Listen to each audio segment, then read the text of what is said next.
3480 is the placard when they're by themselves. 3481 is the UN number when it's batteries in equipment or co-packaged with equipment. This is different than lithium metal. So the shipping name, the DOT makes a very big distinction between lithium metal and lithium ion. Because remember, lithium metal is a primary battery, you cannot recharge it, and it is water reactive. These are secondary batteries that are rechargeable and they're not water reactive because they're using lithium salt. Lithium ion is a family. Inside that family, there are a bunch of different chemistries. Lithium manganese oxide, lithium cobalt oxide, lithium polymer batteries. But as long as we know it's a lithium ion battery, the hazards are going to be similar. Okay? So the construction, the same thing we've seen before. There's two types of metal in there. In a foil, it's shown, it's colored red and blue here for illustration. Gray is the separator, 2 layers of separator, all rolled up, and that makes this 18650 battery cell. So I'll pass this one around. This one's lighter than a real one because this one is empty. I'll tell you a little bit, I buy these ones off the dark web. Like when we're not teaching this class, the class that another one keeps me busy is classes on fentanyl and drug labs and things like that. We're teaching a lot to the Border Patrol about identifying fentanyl. So I'm on the dark web a lot, buying a lot of stuff. And they sell batteries on the dark web. It's, believe my wife, she's like, one day. But these ones are bought on the dark web because I can't fly with real batteries. So I have a fake battery manufacturer make me a battery with nothing in it. So the size is right, but it feels lighter because it's fake. And I'll show you that's a problem we're running into. So on the one side, they're all rolled up. Now the batteries don't have to be cylindrical. I can make lithium batteries that are square, and they're going to be like this. So instead of rolling it, I'm going to fold it, and that's going to be called prismatic. I can actually make it square and put it in a pouch as well.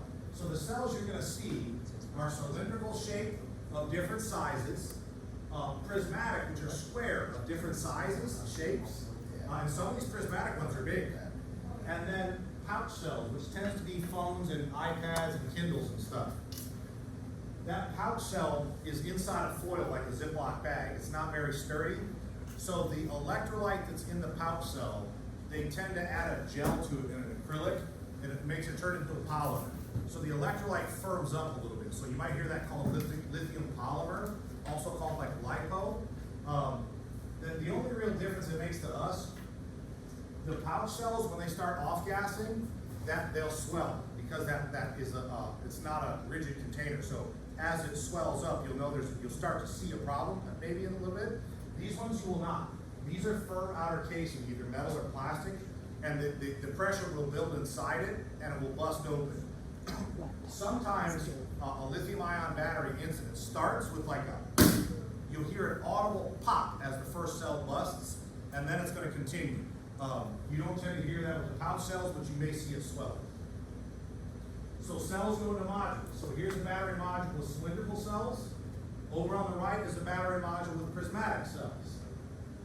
These are subject to the same three types of abuse we've been talking about. Thermal abuse, electrical abuse, or physical abuse all cause a problem with these lithium-ion battery cells, no different than any other battery. What's different about here, though, is this concept of thermal runaway.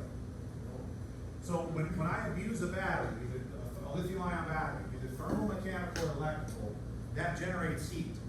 The battery cannot give off all of the heat that it's trying to create.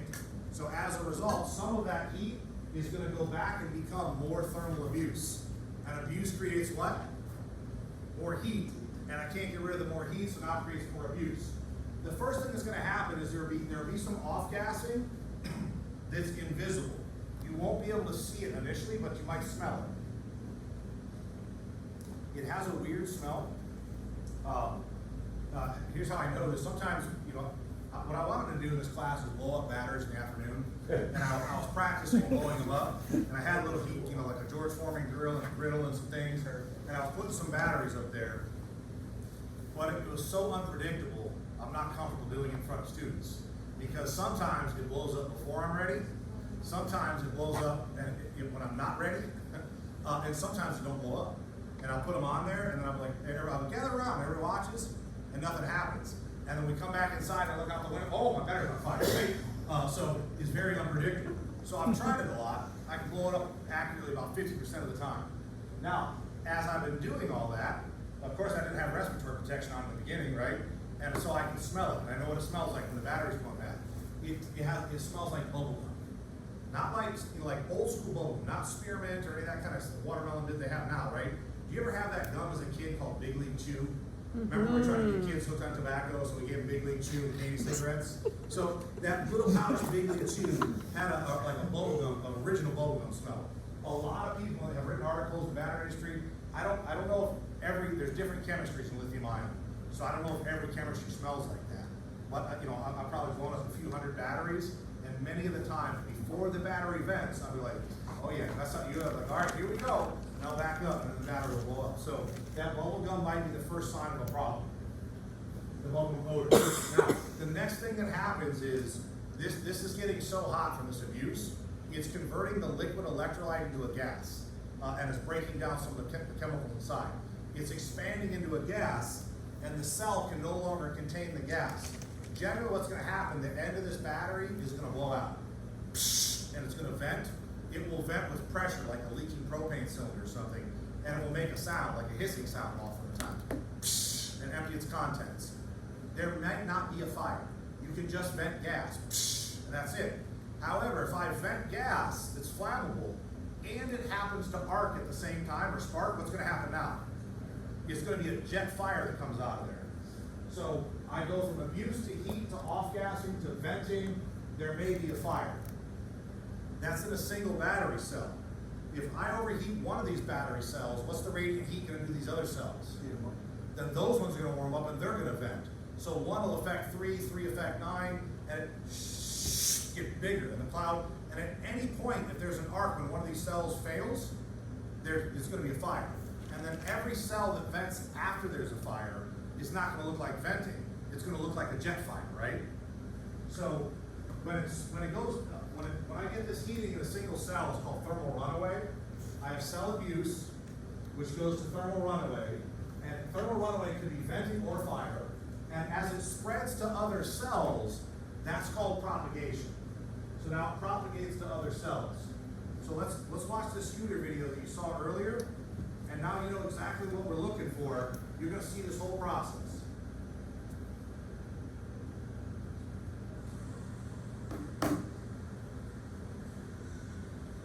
So listen for the sound.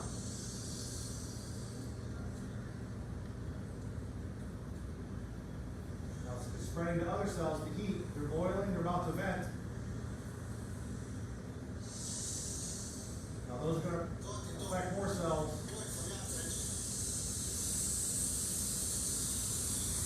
Now listen for the ignition.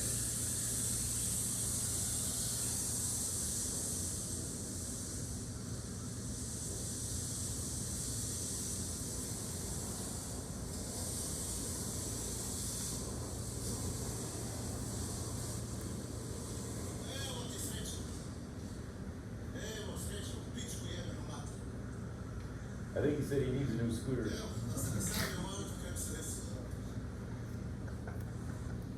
So if we look at that without the scooter, we just look at what you're seeing here is in these 18650 cells, this thing's laying sideways like this. We'll put some heat tape on one cell and we're going to overheat it. And we're going to force the first cell into thermal runaway by thermal abuse. And you're going to see it spread by watching it on a thermal imager. And then you're going to see a jet fire from a single cell. The heat from that jet fire is going to warm up the neighboring cells. And there's going to be a jet fire, which will go to the neighboring cells. So you can see some venting. See a little wiggling of the warm gas? It's getting hotter. You'll see that when it blows out. Jet fire. Now look at the impact of the radiant. The other cells are getting hot quickly because of the jet fire. And now those vent. Now, I got 3 or 4 on the bottom that are not heated up yet. If you put this fire out right now, you're going to have damaged cells in the bottom that have not vented yet. Now this is still a lazy fire. It's going to warm the other ones up. But you can end up with cells that are on fire and cells that are damaged that have not vented yet. And you can see little chunks of metal that are vented here. See the hot metal. But this is the problem we have with these batteries. Is this thermal runaway and the propagation. So there are safety features. There's little vents in the batteries. They're made to fail open. If you overcharge it, there's actually a little tiny piece of fusible metal in here that can melt, and and the battery won't accept the charge again because it disconnects the negative and the from the end of the battery. So there are little burst discs, that kind of stuff that are in here, but these are reputable batteries, OEM batteries. If you start getting fakes or knockoffs or cheap batteries, even this metal and the separator and the non-metal are all wound together in a clean room. If you buy a low-cost battery, it's probably made in a not-so-clean room. They get little specks of dust on the separator, they form little micro cracks in there, all that kind of stuff. And in fact, sometimes the cell is cheaper because instead of winding up everything they need for like 2,600 micro amp hours or whatever, they'll only wind up half as much. So the cell looks the same size, but you have half as much metal, so the battery costs you half as much. Like, this is a way better deal. It only lasts half as long. And then you get multiples, you start getting cells from different places. Even though they're rated the same, they actually have different amount of metal inside, and they actually have different actual ratings. So then I build a battery out of 20 cells, and some of them have different ratings, and I charge it to the highest capacity. I'm going to be overcharging the cells that have a lower capacity, right? So when you start seeing what's called like a rainbow battery, and I'll show you pictures, people have made their own batteries out of different cells, and you can tell right away because they're all different colors. Those are probably different capacities, regardless of what it says on the battery. And if you charge them all the same, you're going to be overcharging some and undercharging others and not realize it. So here's the OEM battery. Here's the not so, right? OEM is original equipment manufacturer, right? Now you start buying this knockoff one. Here's why they buy it, right? It's half as much. It's got half the quality. Might even have half the material inside the cell, and the clean room might be half as clean. And don't be surprised that you're charging that thing up and it catches on fire, or they got poor code, right? The BMS that they buy, you buy a little cheap BMS, and they don't have like code that says upon failure switch to open, right? And it just stays when the BMS fails, it fails in whatever position it was in. So if it's failed in the closed position and it dies, when you're charging, it'll never stop charging, right? The last hurrah will be a complete overcharge. And that could be a coding issue in the BMS. So here's a fake battery, right?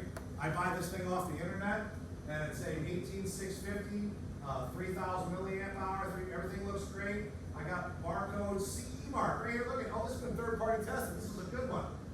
Inside, it's fake. It's a CR123 non-rechargeable battery, and some sand in there to give it the actual weight.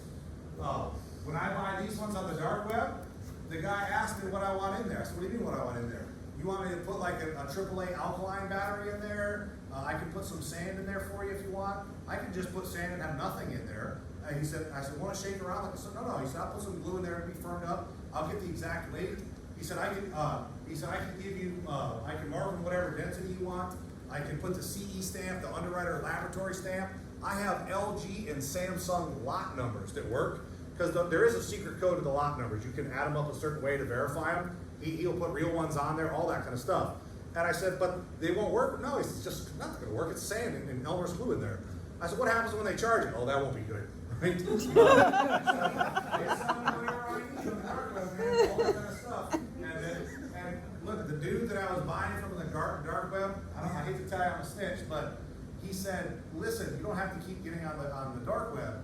I have an Amazon store you can buy them from. And this dude's people going on Amazon buying these batteries from this dude. I said, really? Send me the link, right? I had to give it to the feds, right? I can't let the guy keep selling the batteries. So I'm looking for another guy, right? He's gone for like 12 to 14. Here's another fake one. This one says it's a valve regulated lead acid battery. They sent this picture of an instance. This is in a house. This guy buys this thing as a backup for a sump pump, and the first time he charges it up, it catches fire and it melts. Inside is cement over here and two little batteries wired together in a big battery case, and he paid hundreds of dollars for this big battery. It's fake. Bought it off Amazon. So this is my man's fake battery store here that I had to turn them in. Now down here though, they're not lying. These ones, they're being honest, and there's nothing illegal about this. They're telling you that these are refurbished batteries. So they're going out to the bike shops and places and finding a battery on a bike that might have been crashed or fire damaged or water damaged or just won't take a charge. And they're gonna bust that battery open and they're gonna rip all these cells out. And then they're gonna sell you these cells in a batch. And they're not lying, these are refurbished. Now, do they test them? There's no requirement, right? It's as is. They look at them, looks good, right? And they might put a little voltmeter, it's got something, and sell it. Now, if these have been in salt water, a lot of these ones like this, the reason they don't work, they've been damaged, but they were in a flood. And so some of these people, the other thing is, when you go on the dark web, did you know you can buy a franchise on the dark web? If you want to be like a hitman or a kidnapper or a safecracker or a burglar or a petty trafficker or whatever, you can go online and they pay people cryptocurrency. They'll take a class and even sell you like a starter kit, right? Dark web too. What's that? Oh yeah. So I said, there's a guy on there selling, teaching a class on how to be a battery refurbisher. I was like, well, let me sign up for that. So I said, well, where's the best place to get battery cells? He says, I would get into the Tesla cells. They sell for the most money. I said, where am I gonna get Tesla cells? He said, eBay. Get on eBay or whatever. Go down to the junkyard, find a crashed Tesla, get the battery module out of the bottom. I'm like, that's too much work, right? I don't even change my own oil in my car. I'm certainly not taking the battery module to someone else's car. So let's go on eBay then. I can do that. So here's eBay, $855. This is the battery module out of a Tesla. It's about 1 foot wide, about this long. It's got 100 of these cells standing up in there. They're all real nice silver with the Tesla logo on them. Everybody loves to buy these things. I said, and then what do I do? He said, you have to bust it open. So look at this battery. It's in a plastic container. It's hard acrylic, like a Tupperware container. Underneath the plastic, you see that metal plate? Under that metal plate is 100 cells standing up, like this. They don't attach a wire to all these cells. This metal plate lays on top of them and touches them. That's called the collector plate. So now to get all these batteries, I only connect one wire in that corner there. And I'm touching every battery. And then there's one on the other side so they collect up the other ones. Now what comes out of these are all in series. So now these 100 batteries that were 3.7 volts, 370 volts comes out of this battery module in the Tesla. Now they don't want to, when the car's driving around, they don't want to hear these rattling. So, and to firm that up, before they put the lid on this thing in the metal, they pour it in acrylic and it hardens it. It glues all these batteries in. So even if you rip that off there, you have to bust every battery out of the acrylic. So I asked him, he made me a video. I said, how do you do that? Here's a secret formula, right? Cost me some ether coin on there, right? He says, you gotta make a plastic chisel that's curved. He's like, don't use a square one, you'll damage the batteries. Use a plastic one, curve it around the batteries, and tap it down there, and you'll bust the battery cell out. I said, well, it's got all the goo on it, then what? He said, soak it nail polish remover. I said, will that damage the battery? He said, well, I don't know. It's just, and then what? He said, what do you mean and then what? Then you sell them. And I'm like, to who? Who buys these things? He said, well, you could sell them on Etsy or eBay, or you could go to like a swap, swap meet or something. He said, you can go down to the vape shop and sell them there. Particularly the Tesla. They'll buy some Tesla ones. People like having Tesla cells in their vape devices, and their motors, and their flashlights. And I was like, what?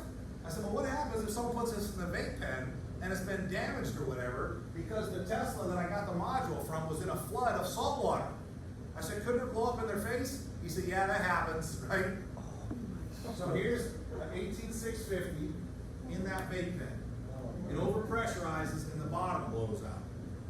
And so that piece of the bottom here blows out of here along with the flame. It comes out, blows out his teeth, and hits him in the face. Now, this guy has an 18650 different incident in his pants. Whatever happens, I don't know what causes it, it exploded. Blew a chunk of leg off, set his pants on fire.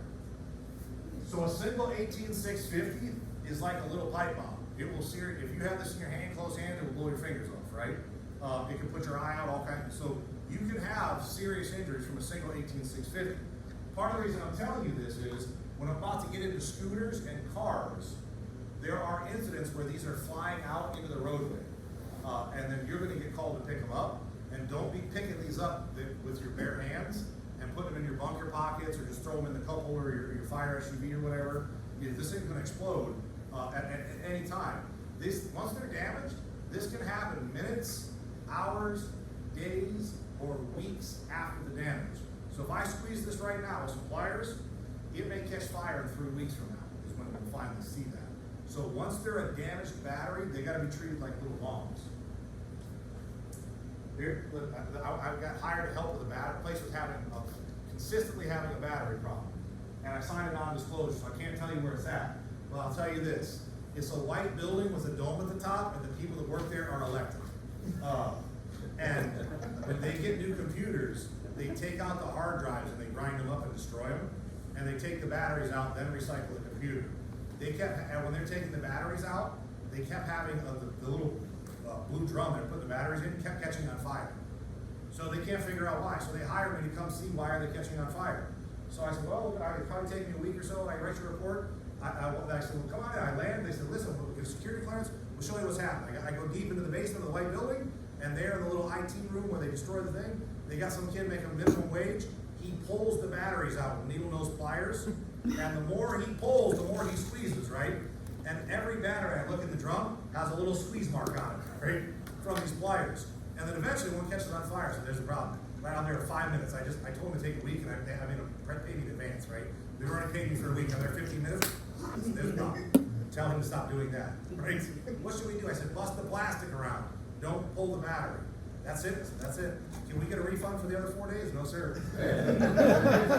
But they said, listen, this is an official government building, you're doing us a service. I said, listen, part of patriotism is capitalism, right? So, no, sir, you're not having money back.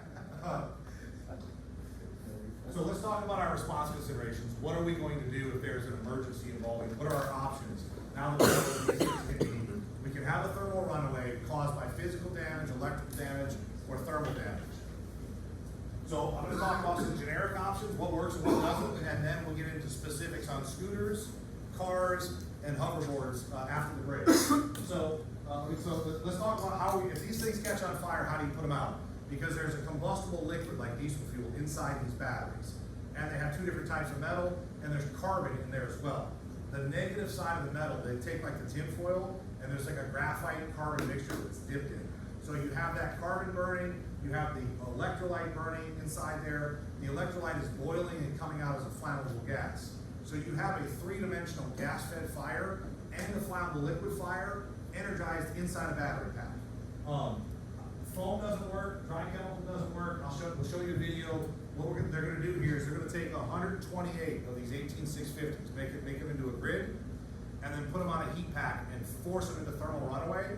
And we'll try to use first foam, then we'll try dry chemical, see how it goes. Oh, so I'm sorry, 182 of these.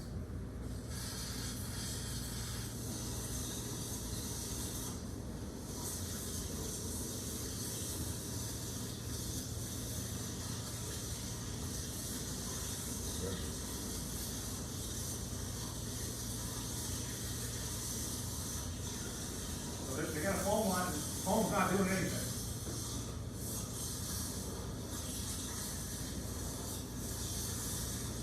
Once it burns down to a lazy fire, they'll use water.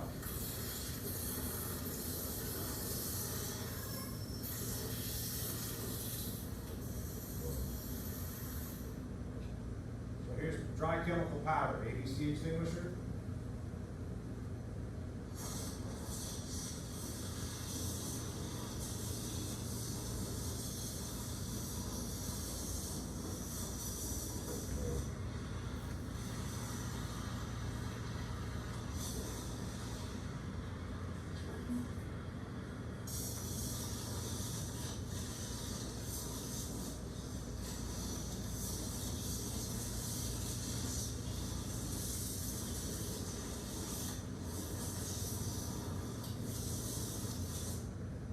Dry powder's not doing it either.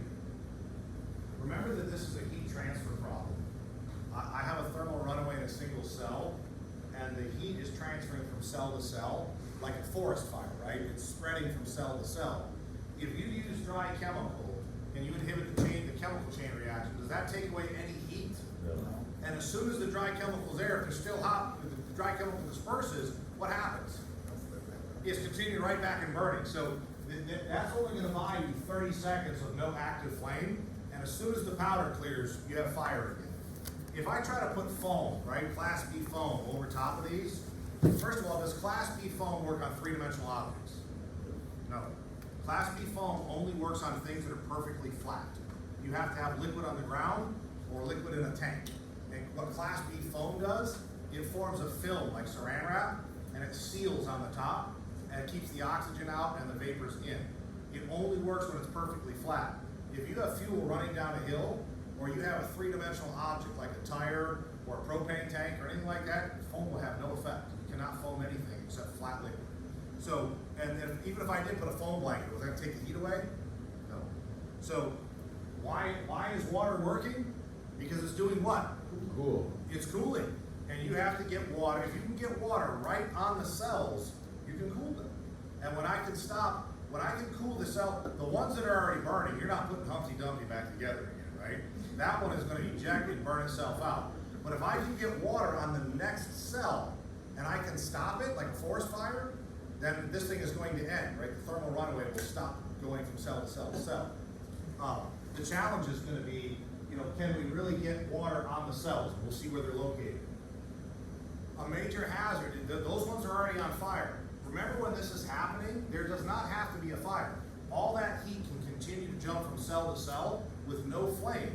And so what happens is, every cell busts open, it produces a tremendous amount of flammable gas, and that gas can be waiting for you. If I had a scooter in this room, and I overcharged it, or let's say I was in a little scooter crash or whatever, park my scooter, put ice pack on it, and then the cell starts to vent, and that gas comes out, and the heat goes to the next one, and gas keeps coming out, I could build up this room into a flammable explosive environment.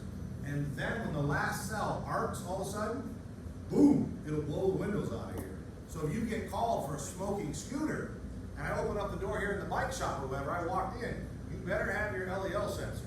And if I see white stuff coming off of what I believe to be lithium-ion batteries, I would stay out of that cloud, because that cloud is flammable. I cannot stress enough how, listen, vapor cloud explosions are rare, but they're very dangerous. It's the most dangerous part of the lithium-ion batteries is the ability to create an explosive cloud like propane. Don't get in the cloud. Watch how much, this is not going to be confined, this is outdoors, which is why we get to see the video. Two things when you see this video. Number one, watch, there's an awesome amount of gas going to be given off from the scooter before it catches fire. And then when it does catch fire, they're going to try dry chem, it's not going to work. But a guy's going to pour just a little bit of water right on the cells, and that's going to put it out. So let's watch this thing. First, check out the amount of gas that's going to be created.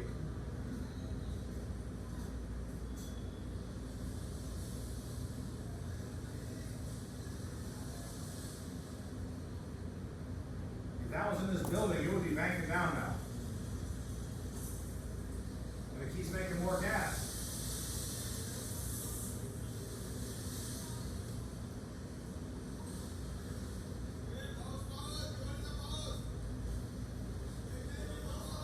It will still be filling the gun with gas.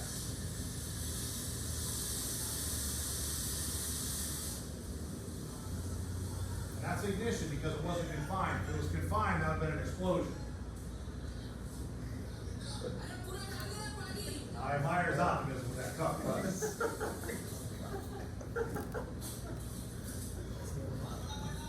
Now, someone else is going to try some dry chem. We know how that's going to go, right?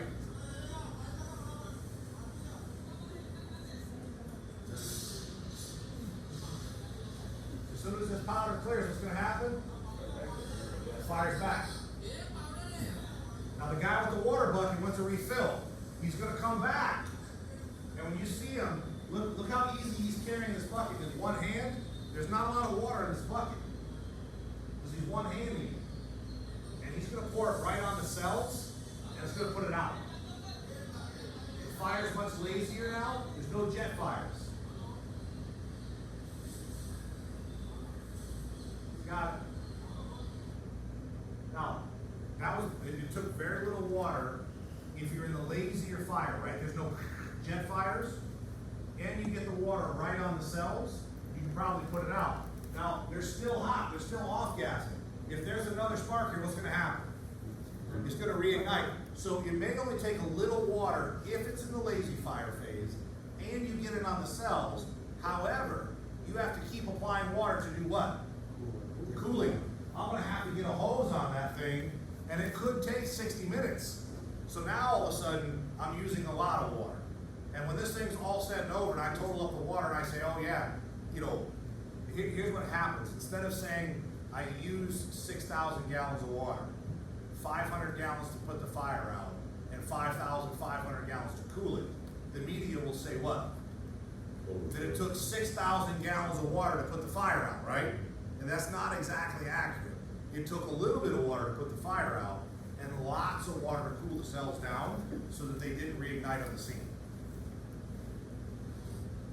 So here, these battery cells are up underneath the vehicle here. I start fighting this fire.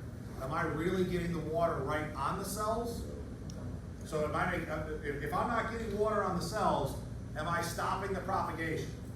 So as I continue to put out this active flame up here, it's gonna keep doing what? Keep coming back, keep coming back, keep coming back. So you could flow a tremendous amount of water on here, and you're largely wasting it, right? Because you're not even getting any of the water on the cells. So if those cells are underneath, where's the water gotta go? We're showing you a little bit, you're gonna have to tilt this vehicle, and you're gonna have to get your water underneath and try to cool the cells down there. And I'll show you a few reasons why it's still not gonna go there. So let's talk about some of these. If spraying water is good, should we take the whole lithium-ion powered device and throw it in some water, right? What would that do for us? There's a time that I would do this, and a time I probably would not do this. A couple things are gonna happen. The off-gassing that's coming off this thing is still gonna happen for a while. The flammable gas, if I throw this scooter in a bathtub of water, let's say I get up in there in an apartment, someone's scooter, and I see that first little whiffs of smoke, you only got, maybe 60 seconds or less, because you know what's coming next. If I'm on the 3rd floor and I can't get this thing out of the building, and I think I'm gonna burn the building down, I might try to throw it out a window. If I can't do that, I might throw this thing in the bathtub, turn the shower on, get some water on it while I'm evacuating the building. And maybe it'll cool this thing down, and the active flame won't be able to spread through the water, and the bathroom's all tiled, and maybe I'll rip the shower curtain down or something. So in a pinch, in a building or something to make a save, I might put some batteries in water. Pros and cons here. The flammable gas is not absorbed by the water. It's not soluble. So all that gas that bubbles out of the water that's flammable is still going to build up in this small room. You are at risk here. The toxic gases, some of those are soluble and will go into the water. On a scooter, it's not a big deal. So this water submersion, I would consider it as an emergency measure and kind of last resort.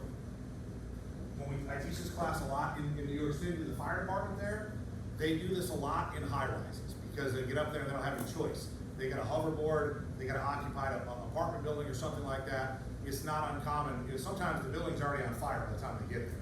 And they'll put the fire out with a hose line, knock it all down, break the window in the high rise, they're ventilating it. And over here is a scooter that they just put out. Could it reignite? Yes. So they'll throw it in water and flow water into the bathtub and call for hazmat. And they leave it there. We'll talk about hazmat, we'll overpack it. And we'll show you how to do that. I would not do this on a transportation incident, right? So in this case, this is a shipping container full of batteries at a truck stop, and one of the batteries catches on fire. So now it's spreading to a bunch of batteries in the container. They get a tow truck, they got the doors open, they're spraying water in there, but they're all stacked up. They get a tow truck on one end and they lift it so the batteries fall out. And they separate the burning from the unburning, which is a good move, right? We talked about it. Anytime you have a chance to move unburned batteries, do so. Now in the parking lot of the truck stop, they have a pile of burning batteries. Could you just let them burn up in the parking lot? Yes. Now, they decide that they keep putting water on it, they can't put them out. They feel compelled to put them out because that's what the fire department does. The fire department never lets any fire burn. This one, they can't put it out, so they set up the dump tank, they fill it full of water, and they throw the batteries into the water. When these batteries are in modules, they may be hot inside here. It's gonna take time for the water to penetrate the battery module. When they do vent, that gas comes out and they're in water, they'll zoom around like a jet ski or a submarine in the water. When this is initially in here, it's heavier than water, it sinks to the bottom. When I fill gas in here and it starts to swell, it may float up to the top, and then when it busts open, it can arc at the top. So these things will be moving around a little bit, arcing under the water, come to the top, pow, the sparks coming out of the top of the water, and all of the flammable gas that bubbles out in the water here, you know, you ever fart in a pool, right? Does it still stink? Yes, right? The pool does not absorb the fart. So when this comes out, and comes to the top, this is going to bubble, and all of the hydrogen and the flammable gas are going to come out of this water. Look at the cloud coming off this thing. We got to see this video, right? Let's see this thing. Oh boy. All the gas coming out, arcing. See a battery's going to pop up at the top here in a minute.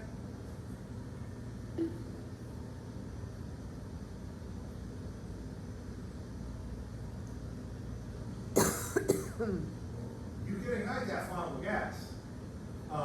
What's going to happen if a hot battery touches the side of this dunk tank? Oh, it's going to melt a hole in it. They're all going to come spilling out like a tsunami, Sharknado. It's going to be a mess. So these batteries were burning in the parking lot. Now they're basically burning in our dunk tank, which is still in the parking lot. Did this solve anything for us? No. No. Here's the worst part. Number one, if you take those batteries out of the water, they still can reignite minutes or days later. There was a fire department that brought in a dumpster, a metal dumpster, they filled it full of water, they threw all the batteries in there. They left them in there for about 2 weeks. The homeowner drained the water and took them out, and they caught fire again. So are the batteries still energized? Yes. Are they still damaged? Yes, and they can catch fire again. They're damaged batteries can catch fire. Whether or not they were, just because they were in the rain or wet 3 weeks ago, and once they're dry and hot, that doesn't change anything. Water's gone, now they can catch fire again. The other problem is when you call a contractor out to this incident, my experience has been battery contractors are unique individual contractors that take batteries. They don't own vacuum trucks, and they definitely don't like scuba diving for batteries. So remember, all the toxic gases that are soluble are in this water. This water is hazardous waste. You now need 2 contractors. You need one with a vacuum truck to suck up all the water and dispose of it, and you need another contractor to take the batteries. And some contractors will not take the batteries until they're dry. Because when we overpack these batteries, we'll talk about in a little bit, one of the things that can go wrong is if this battery reacts in the overpack and boils the water, I could have a steam explosion in the barrel. So sometimes they may not want wet batteries. So this, again, once you have the battery outside of the building or out of the container or whatever, I don't think I would soak them in water.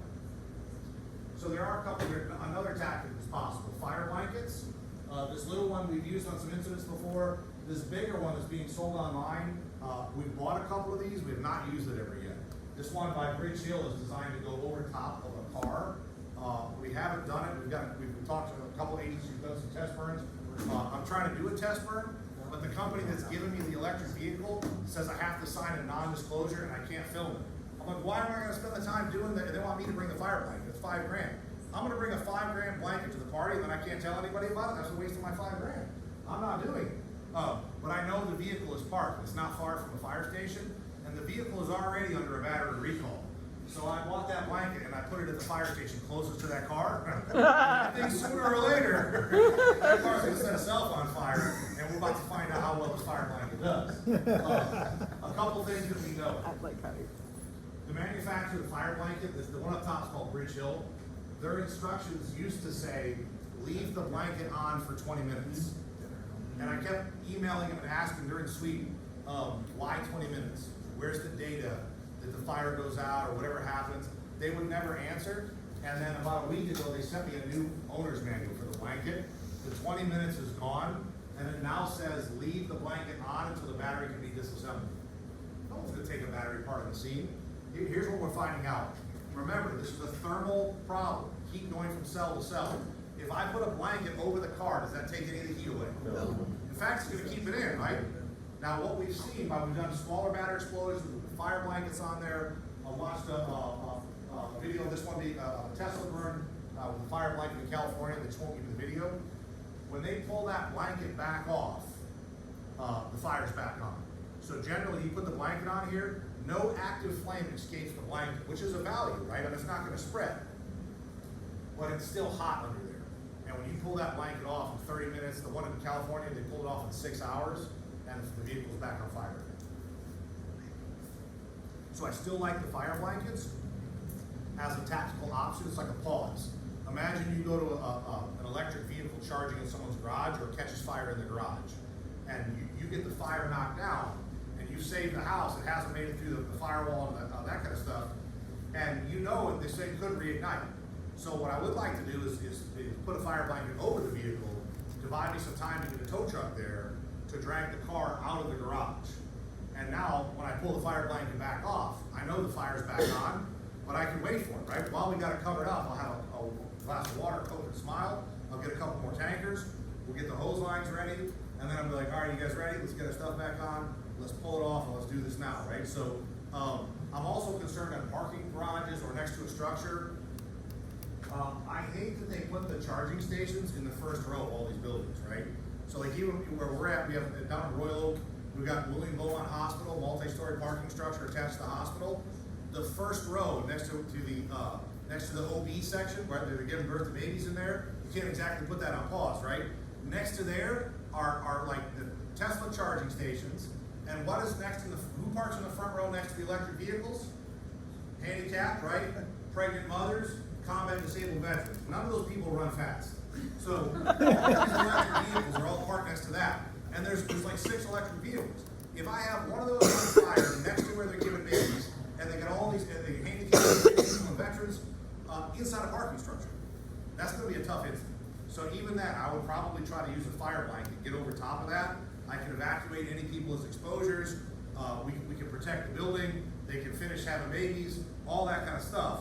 And in the meantime, the next thing that we're trying to do is, have you seen those little dollies that go around the tire, like the towing company uses, clamps on there, and you push down on it and lifts it up about an inch?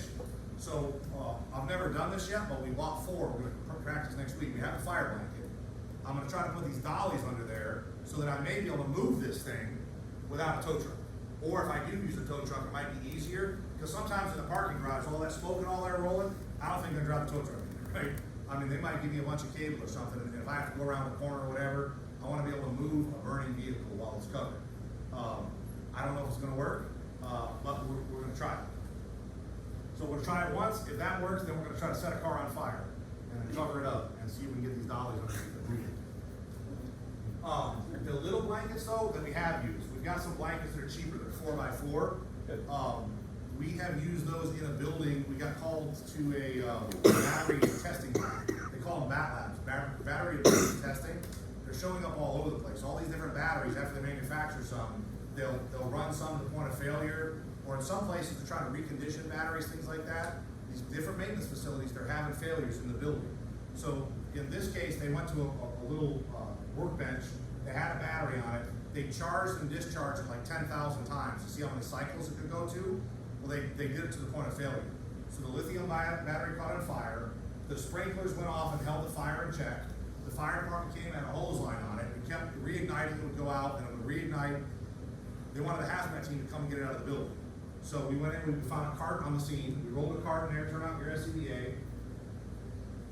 If we're gonna move a battery, I still bring a dry chemical extinguisher. Even though when you saw in that video, there was a fire and you hit it with the extinguisher, the fire only went out for like 30 or 45 seconds. If I send a guy up there, what we're gonna try to do is we're gonna try to put the fire blanket over the battery and try to move it onto the cart. And then from there, I'm gonna try to get it out of the building. So I've got somebody turn out your SCBA rolling the cart. You can't really drag the hose line where the cart goes all the time. So we have one person. We don't, even though the fire service says 2, you don't need them to be shoulder to shoulder. Because if something happens, I don't want to have 2 people hurt. You ever see the bomb squad? Is there ever 2 bomb technicians walking down? No. He has a partner who's back. So we send one guy up pushing the cart. The fire blanket is over there to help protect him. His partner is back with the dry chemical extinguisher. If this thing lights up, hopefully it's contained in the blanket. If it blows the blanket off and there's a fire, we'll hit it with dry chemical extinguisher. The fire will disappear only while there's powder, and the person closest to the battery will implement a procedure called run. And then just get away from the fire. We have used that for a very long time with gasoline, propane, acetylene. If I'm putting some putty on a fuel tank of a leaking car, my partner has a dry chemical extinguisher with a pin pull, and he's ready. When I'm laying there putting this putty on there, if this thing goes whoosh, Listen, I don't get up too fast, all right? So it's gonna take me a minute to get up and get out of there, so boom, he'll hit it with dry chem. We have used this on an actual problem and saved our guys. Now, I'm a little embarrassed to admit that it happened in training. We were doing propane leaks and fires, and we had some props made, and we hooked propane up, and because we were on a fire department budget, the connections I bought, I just used like air fittings, not propane fittings, because they were cheaper. And I ran into the propane and hooked up, I had a propane cylinder upside down, providing liquid down this hose, and I had a fake tank over here leaking. And we had a big leak, it was cool, we stopped with leaks, all this stuff. Earlier, we were doing propane fires, which we lit with a flare. The guy with the flare set it down, it was a long ways away. The air fitting expanded and contracted, it got cold, it popped off, it's spinning around, we're all trying to grab this little fitting. Now our backup, we have two dry chemical extinguishers ready, they're laughing. This, you can't make this up. The hose swings out and touches the flare. Woof, and the hose catches on fire. It swings back, boom, and it sets us all on fire because we're in the propane. The two guys, the dry chem, immediately dump it. There's this huge cloud of dry chem, right? I can't see anything. I felt the boom, the ignition, and it felt warm on my eyes where the heat came through the SCBA. I just ran, we all ran in other directions. I thought the whole hazmat team was incinerated. I can't see because of the cloud. I hear laughing, right? They're all laughing. That was awesome. Do it again. Do it again. That's it. Training is done. Everybody go home, right? And then, was that part of the drill? Yes, I went to my office and said a Hail Mary. But the immediate use of dry chem, it reinforced that even though we had a flash fire, and so ever since then, we not only do one, but we do two. If one of those extinguishers had failed, we would have had a problem. So we do two at different angles, right? As we're messing with batteries or messing with flammables, if I got a propane leak and I'm stopping the leak, or a barbecue grill, a foam line will not do it. We had a long entrapment once where a truck rolled over, there was a fuel spill, and the guy was trapped, and we tried to have a foam line standing by. And remember, your engine's running up at 200 PSI for the inductor, and you're standing by, and you're not moving any water. What's happening to the pump? It's getting extremely hot, and when you first open the nozzle, do you make any foam at first? No. You're just getting water, and then you get foam, like 15, 30 seconds later, and you start foaming to make you gotta make a blanket, and you have to gently roll the foam on. When the flash fire occurs and your people are exposed, do you think anybody will apply the foam gently? No, they'll take the hose right at the guys and they will blast them with it, right? Knock their helmets off, knock them down. You will not make any foam and you will not do any good. So as our backup, if I got somebody in danger close, right? So we have the hot zone, warm zone, all this kind of stuff. When we call danger close, I'm talking about the people that will be burned if there's a whoosh or the battery takes off. So it's still in the hot zone, but not danger close. I would have somebody else with dry chemical extinguisher. When possible, I like two of them. And that's how, because these batteries, when it's on fire, and the fire department comes and puts it out, and we gotta move it out of the building, it could reignite. And then when we come back from the break, we're gonna talk about, this thing's gonna be on the second floor, third floor, basements, parking structure. You wanna talk about danger, go into the basement and get a couple of e-bike batteries that have already been on fire, and we've got some gas leaking, we're ventilating, we're trying to keep the flammable levels down, and someone's gotta get these batteries out of the basement. Questions before we take a break? All right, take 10. If you would.